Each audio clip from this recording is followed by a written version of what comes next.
আজি সঁচা সঁচিকে আমি বড়োসকল আৰু লগতে গাহাইকৈ বাথৌ ধৰ্মাৱলম্বী আমাৰ বড়ো ৰাইজৰ কাৰণে এটা ঐতিহাসিক দিন বুলি মই ক'ব খোজোঁ। কিয়নো আজিৰ আমাৰ এই শংকচ কেৰাই বাথৌ যিটো মানে কমপ্লেক্স,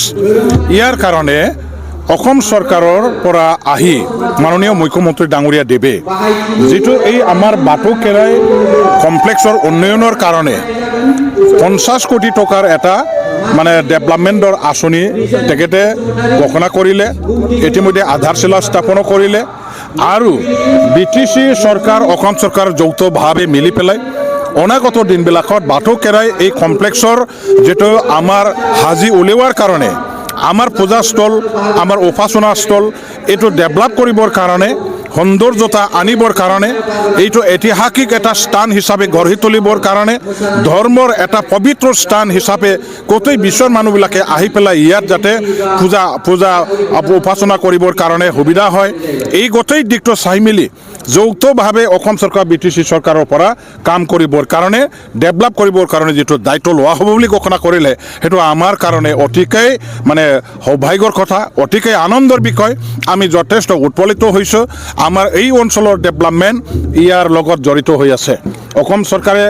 চৰকাৰৰ আমাৰ আজি মুখ্যমন্ত্ৰী ডাঙৰীয়া দেৱে ইয়াত আহি পেলাই নিজে যথেষ্ট মানে সুখী হৈছে, যথেষ্ট সন্তুষ্টি প্ৰকাশ কৰিছে। তেখেতে বিভিন্ন হাতত মানে 5টা-6টা ব্যস্ততা প্ৰগ্ৰাম থকা স্বত্তেও আজি এই ৰাতিপুৱাৰ ভাগত আমাৰ অঞ্চলত পদাৰ্পণ কৰি ইয়াত ভৰি দি পেলাই তেখেতে যিটো বাথৌ ধৰ্মৰ প্ৰতি শ্ৰদ্ধা সন্মান যিটো যাচিলে, এই অঞ্চলত বসবাস কৰা বড়োসকলৰ ধৰ্মৰ প্ৰতি তেখেতে যিটো সেৱা আগবঢ়ালে, আমাৰ বুঢ়া বাথৌ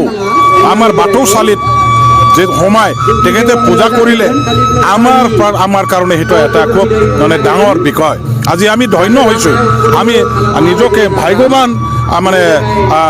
ব্যক্তি বুলি ধৰি লৈছোঁ। গতিকে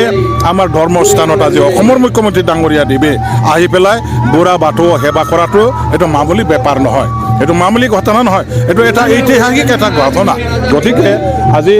আমি এই অঞ্চলবাসী ৰাইজ হিচাপে, বড়ো ৰাইজ হিচাপে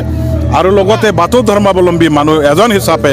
মই জাতীয় ধৰ্মৰ প্ৰতি যিটো শ্ৰদ্ধা কৰোঁ, জাতীয় ধৰ্মক মোৰ বড়োসকলৰ যিহেতু জাতীয় ধৰ্ম হয় বাথৌ ধৰ্ম,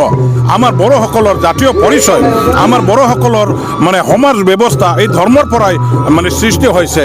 আমাৰ এই বড়োসকলৰ সংস্কৃতি আমাৰ যিবিলাক আছে সেইটো এই বাথৌ ধৰ্মৰ পৰাই সৃষ্টি হৈছে, জন্ম লৈছে। গতিকে এই ধৰ্মৰ প্ৰতি আজি আমি ইয়াত একলগ হৈ আমাৰ BTCৰ চিফ মাননীয় আগ্ৰামা মহিলাৰ ডাঙৰীয়া দেৱ, অসমৰ মুখ্যমন্ত্ৰী ডক্টৰ হিমন্ত বিশ্ব শৰ্মা ডাঙৰীয়া দেৱ, অসমৰ কেবিনেট মন্ত্ৰী চৰণ বড়ো, অসমৰ কেবিনেট মন্ত্ৰী আমাৰ জয়ন্ত মল্ল বৰুৱা আৰু আমাৰ BTCৰ EM MCLA সকল MLA সকল এক গোট হৈ পেলাই ইয়াত যে আমি আমাৰ বুঢ়া বাথৌৰ ওচৰত আমি যে আজি সমবেত হৈছোঁ আৰু আমি বুঢ়া বাথৌৰ আশীৰ্বাদত এইখিনি